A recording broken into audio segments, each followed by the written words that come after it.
Washington calling counterspy. Washington calling counterspy.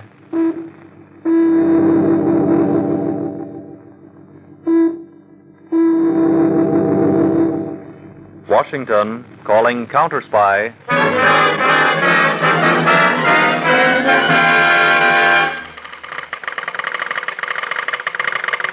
Harding, counterspy, calling Washington. Harding, counterspy, calling Washington.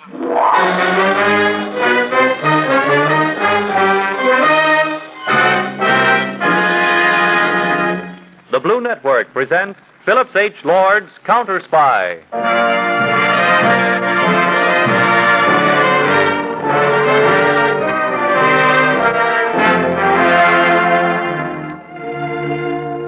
Backing our great Army and Navy at the front is our invisible army of United States counterspies who work quietly, effectively, and swiftly against the enemies in our midst. They are the dread of the German Gestapo, the Italian Obra, and the Japanese Black Dragons. Imagine the ace counterspy of them all as David Harding, specially appointed with authority to work however or wherever he will. 3 weeks ago, in Washington, a very prominent bachelor by the name of William R. Terrace stood in the center of his expensive apartment. The time? 11:25 at night. A dim light burned on a little ebony side table.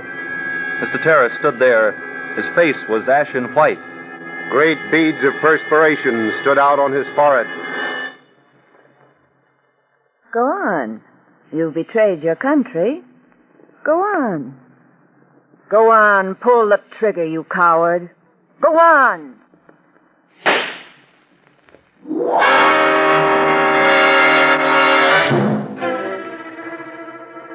Tell the editor to hold the press. William R. Terrace has just committed suicide in his living room. He left a note saying it was because of ill health.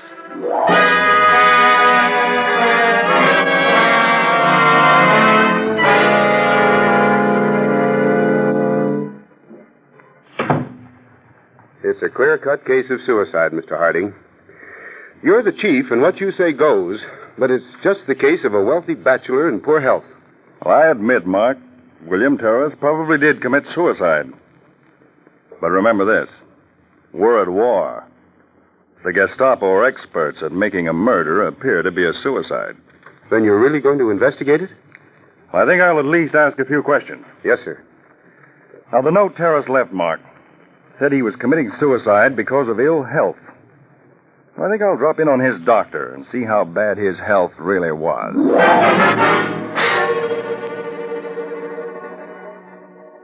You would know, Doctor, if Mr. Terrace was in poor health? I was shocked at his suicide, Mr. Harding. From everything I know, Mr. Terrace was in perfect health. That's quite interesting. I think I'll go over to Mr. Terrace's bank and see if finances were worrying him.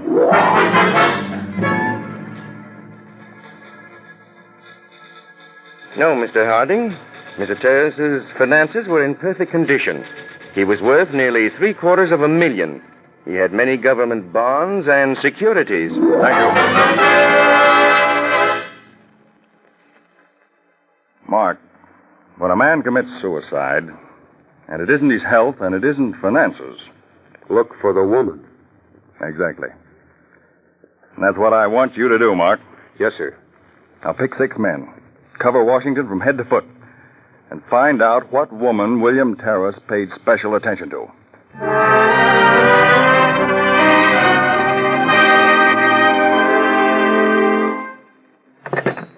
Yes? Mr. Harding, I've just completed that investigation. Man in question was spotless. Described as congenial, social, friendly, but never escorted any particular woman. Was known to be very proper and old-fashioned in ideals. All right, Mark, that ends that lead. Meet me later. I'm going to take a long chance and visit the accounting firm which checked Terrace's books.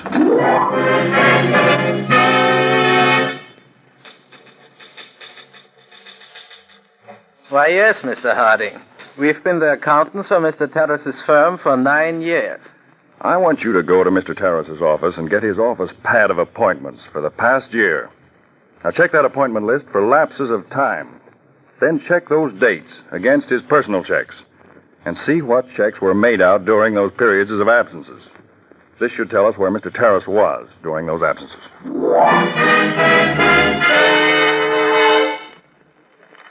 Mr. Harding, we went over Mr. Terrace's office pad and found he was absent from his business during the past year on 4 different occasions, a week at each time. Good. Now, during those absences, did he make out any checks?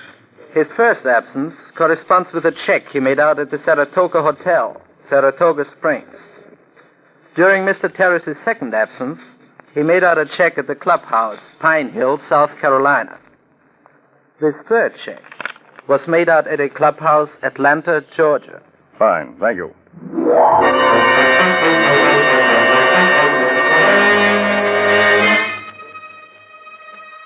Proceed. This is G6, calling from Saratoga Springs. Man in question spent week here in company of woman. Dark complexion, about 31, expensively dressed, unusually attractive. Full report follows. Fine. Proceed. G8, reporting from Pine Hill, South Carolina. Man in question stayed here accompanied by unknown woman in early 30s. Most attractive, expensively gowned, dark. Report follows.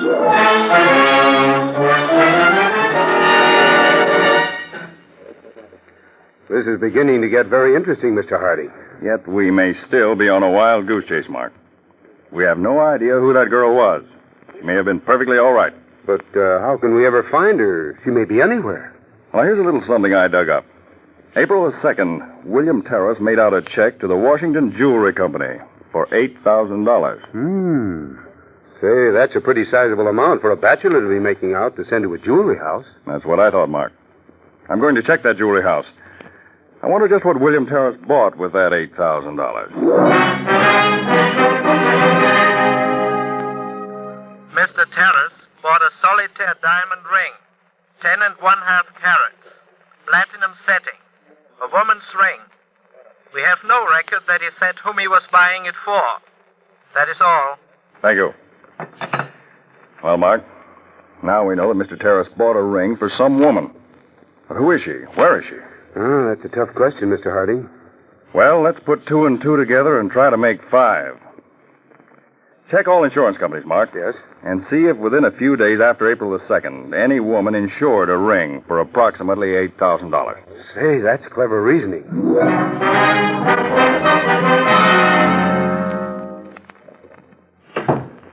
You win, Harding. We're getting hot. Here's the insurance report. April 5th, a solitaire diamond ring, platinum setting, was insured for $8,000 by a Miss Avery Rollins of 1370 Lincoln Boulevard, Northwest, Washington. Rollins. Avery Rollins. That name's very familiar. She's high society, Mr. Harding. Lives with her uncle and aunt. Uh-huh. Now, I got a report on her. Age 32, height 5'5", light hair, light complexion, very social, educated at the Sorbonne, Paris. Above reproach. Yeah, but the woman seen with William Terrace at the resorts was dark hair. The weights are approximately the same, both apparently wealthy, both smart dressers. Mark, there's something wrong, something very wrong. It's a problem that's got to be approached from some unusual angle.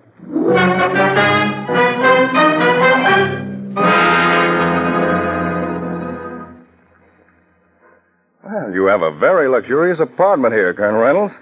Thank you, Mr. Harding. I'm pretty proud of it, especially this library den. I'm here to make a very unusual request, Colonel. As you may know, I'm a United States counterspy. Yes, I do. Now, Colonel, you knew William Terrace personally, didn't you? Oh, yes. Was his suicide a bona fide suicide, Mr. Harding? Well, to be perfectly frank, Colonel Reynolds, I don't know. That's why I've come to you. I need the aid of a citizen, Colonel, prominent, who has some government responsibility. You're 48? That's correct. A bachelor? A confirmed one. You're a very handsome man. Oh, come now. Come. Yes, and very fascinating to women. Now, wait a minute, Harding. No, this is very serious business. You're chairman on the board for the new airplane formations and armor. Yes? That makes you a very interesting person to certain other persons. Colonel, do you happen to know a Miss Avery Rollins? A very gorgeous woman, but I've never happened to meet her. She's usually surrounded by any number of admirers. Well, I'm going to arrange for you to meet her, Colonel Reynolds.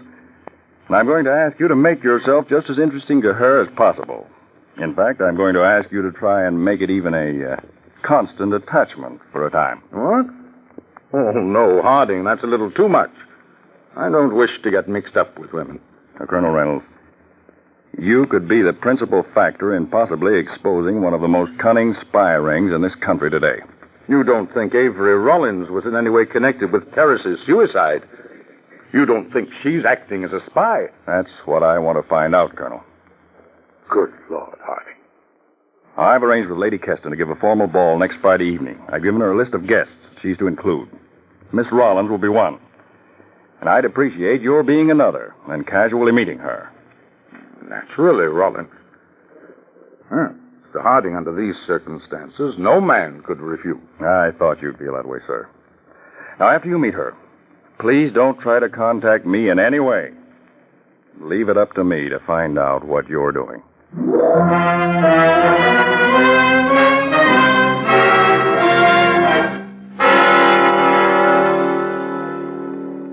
3 weeks later, March 23rd.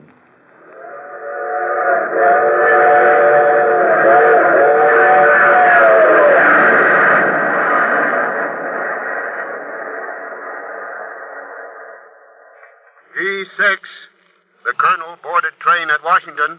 After an hour, was joined by a woman already on train.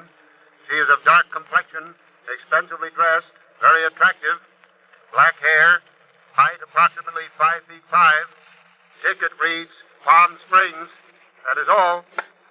That's strange. That's not the description of Avery Rollins.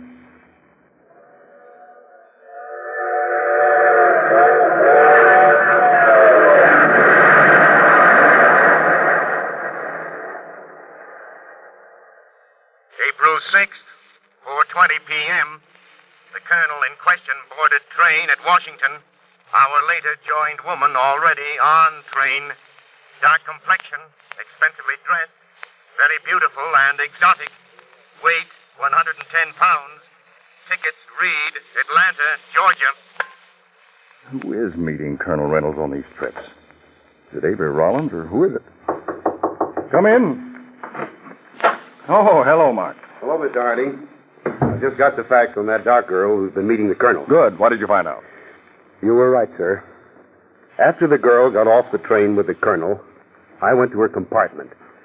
There were unmistakable signs of dark-colored powder, blonde hair, and black hair which showed at the end of the hair, as if it had come out of a wig. Now, she must get on the train, get a compartment, and change her appearance before she comes out and meets the colonel. Then it is Avery Rollins, because she's been absent from Washington at the same time as the colonel has. She's probably explained to the colonel that because of their prominent standing in Washington, she must disguise herself.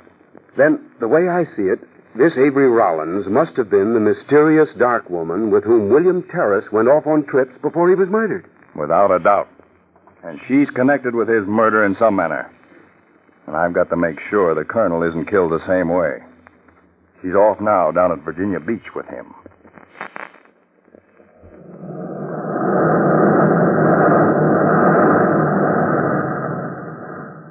What a sunset, Avery. Beautiful. I love to lie on the beach after all the others have gone in. Look at those breakers on the sea. John, sometimes I see a look come over your face. A look of pain. Anything troubling you? No, dear. Nothing really. Perhaps you're worrying about your responsibilities. Those new war plans or something. No, I don't think I am. Oh, I wish we didn't have to go back to Washington tomorrow. We must, though. I've got some important conferences. Here, put these in your bag, will you, Avery? I'm afraid I'll lose them in the sand. Oh, but why bring keys down to the beach? I don't dare leave them in the hotel room. The flat one is the key to the secret cabinet in my library. It has the government plans we're drawing up. Oh, no, John. Don't give me the keys. It's too big a responsibility. Well, all right. I'll hide them next time under the rug at the hotel. Oh, silly. Let's go in the water. Come on. Oh, all right. I'll beat you to it. Oh, you just try.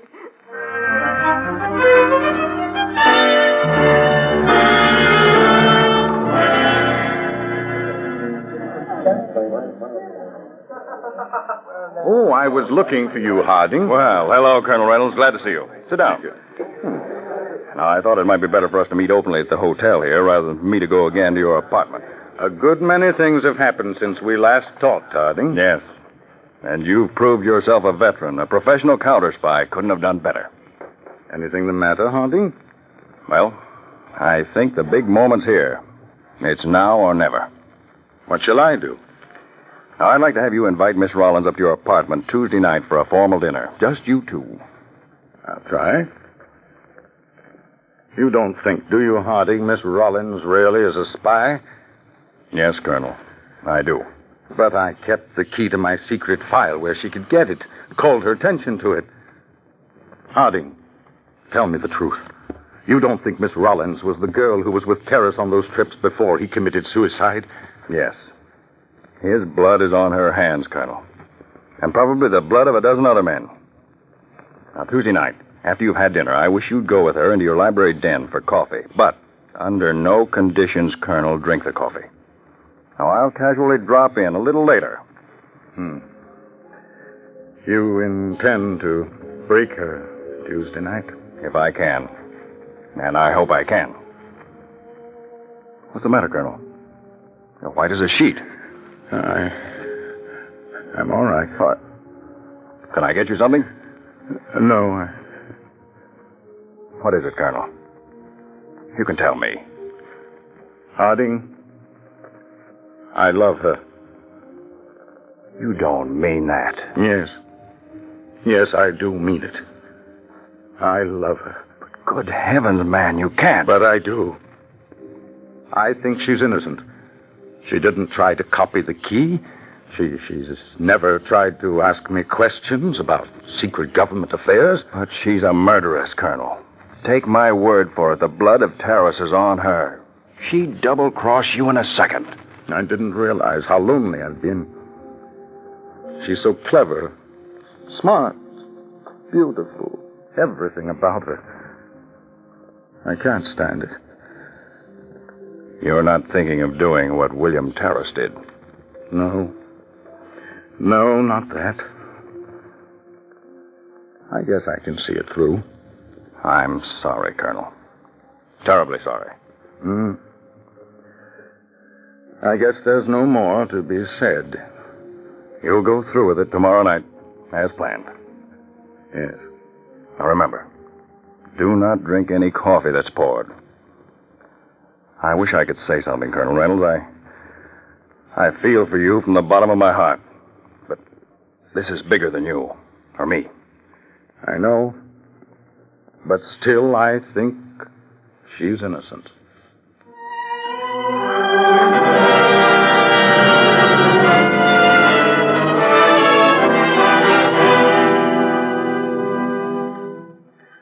Some more champagne, Avery? Please, John. That's a stunning evening gown. It blends right with your skin. Oh, flattered. Some more champagne for you, sir. Yes. And Martin. Yes, sir. Miss Avery and I will have our brandy and coffee in the library tonight. Yes, sir. And I'd like to have you remain this evening. Very good, sir. Oh, by the way, Avery, did you ever know William R. Terrace? Terrace? Wasn't he the man who committed suicide about 4 months ago? Yes. I've seen him, but I've never met him. Oh. Awful thing, wasn't it? I've heard some people say it wasn't suicide. Yes, but you can't tell from rumors. Oh, like the silverware? Oh, you caught me looking at it, John. Yes, I do like it. Everything about this place, it's so tasteful. I had thought I was perfectly contented. But now it all seems so insignificant.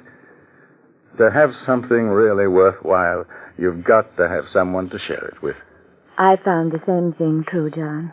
Closeness and comradeship mean more than anything. Shall I have Martin serve the coffee and brandy in the library? Yes, do I finish? Let me help you.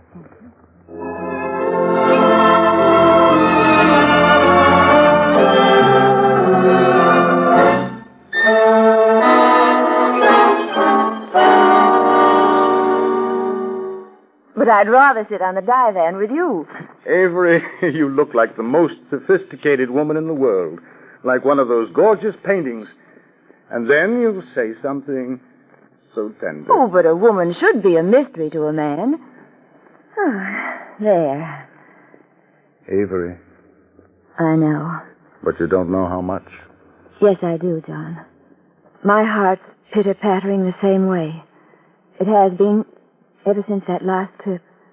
Do you love me, Avery? Yes, John. Very deeply. Avery. Pardon me, sir, but Mr. Harding and his friend have called. Yes. Yes, Martin, show them in. Certainly, sir. Why did they have to come at just this moment? Well, Harding's a very good friend. I guess he's just dropping in. No, we were just on our way to the club. We thought we'd stop in, Colonel. Hello, Harding. Glad to see you. Have you met Miss Rollins? I don't believe I've had that privilege. Good evening, Miss Rollins. Good evening, Mr. Harding. Miss Rollins is a friend of mine, Mr. Mark.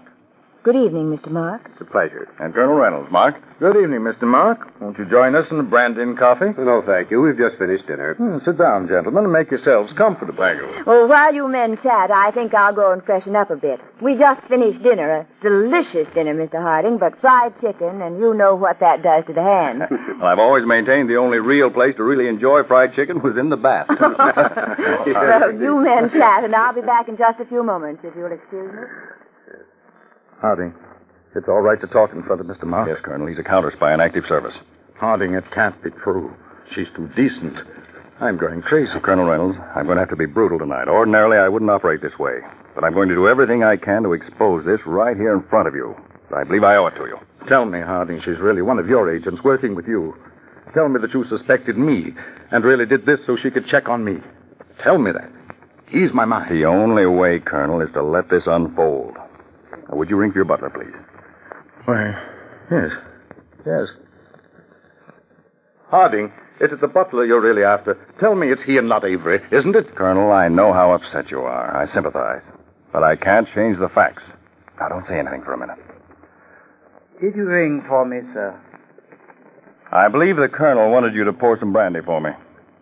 Yes, sir. Thank you, sir. This is a gun in your stomach. Don't move. Harding! Quiet, please, Colonel. Cuff his hands behind him, Mark. Tight. I've got him. Then he's the man you're after, not Avery. I believe he... Martin. There. Without his wig, he looks more natural, like his pictures. Your butler, Colonel Reynolds, is Herr Franz Berkman, one of the cleverest Austrian spies. I am not him. I do not know whom you are talking about. Colonel, when your butler was hurt by a car 6 weeks ago, you might be interested to know it was a plot. The man at the wheel of the car which ran down your butler was this man standing here. He wanted to pose as a butler so he could get in your house here. We've been checking on him for weeks. Here. Drink the coffee you served the Colonel. Drink it.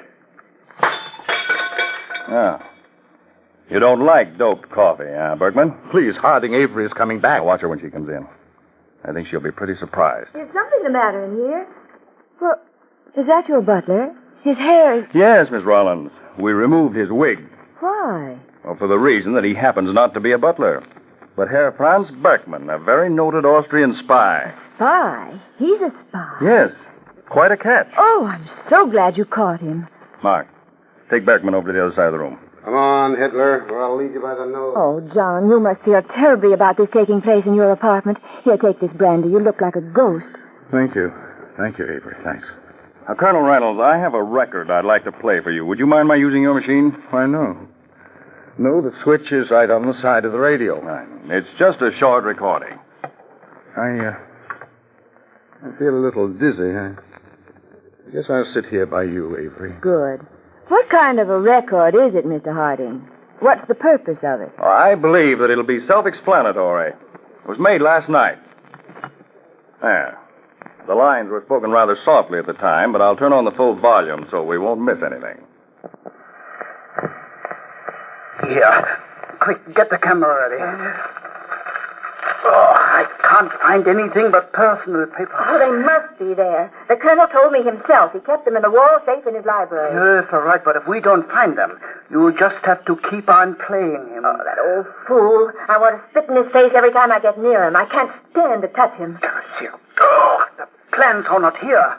Yeah, he has tricked you. But they must be there. We have failed tonight. But he'll probably put them in here tomorrow I night. hope tonight would be the last. Then I could break him and force him to commit suicide like terrorists.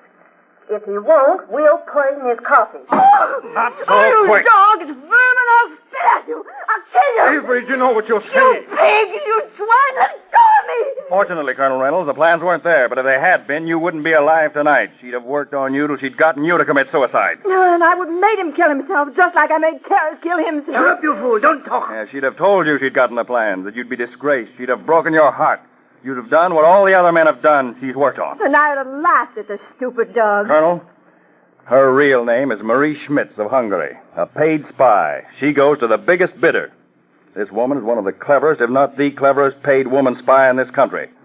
And that butler of yours, Franz Berkman, is her husband. Take them away, Mark. The other agents are out in the front hall. Yes, sir. Keep your hands off me. Come on now, come on. I'm sorry, Colonel, but I had to strip it all down before you, so you'd never have any doubt. I didn't know. A person could be hurt quite this much. You may have saved the lives, Colonel, of thousands of our boys. I hope so. Come over here by the window for a minute. Would you, Colonel? Why couldn't she have been what I hoped she was? Look at those Marines swing along. You've done them and the boys like them a great service, Colonel Reynolds. No one will probably ever know about it. But you will. And I will. Let's open the window.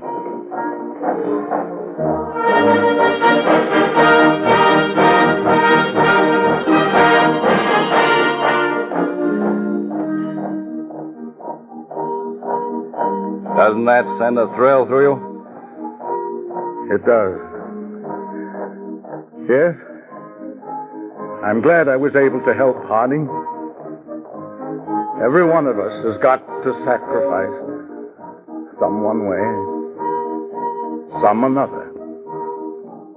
I guess this way is mine.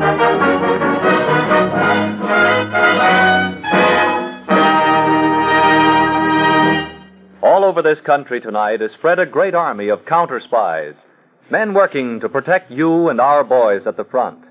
Special agents of the Federal Bureau of Investigation, of the Secret Service, of the Treasury and State Departments, of the intelligence bureaus of the Army and the Navy, men who are constantly on the alert, diligently protecting our home front. These men beg of you not to talk concerning troop movements, armaments, defense plants, and wartime plans. There are many leeches, enemy agents, just waiting to pounce on every little scrap of information so their experts can piece it together into a big, compact picture of our war efforts. Next Monday evening, Counterspy David Harding will be on the air. Tell your friends, invite them to listen in to these exciting dramatized cases portrayed weekly at this time.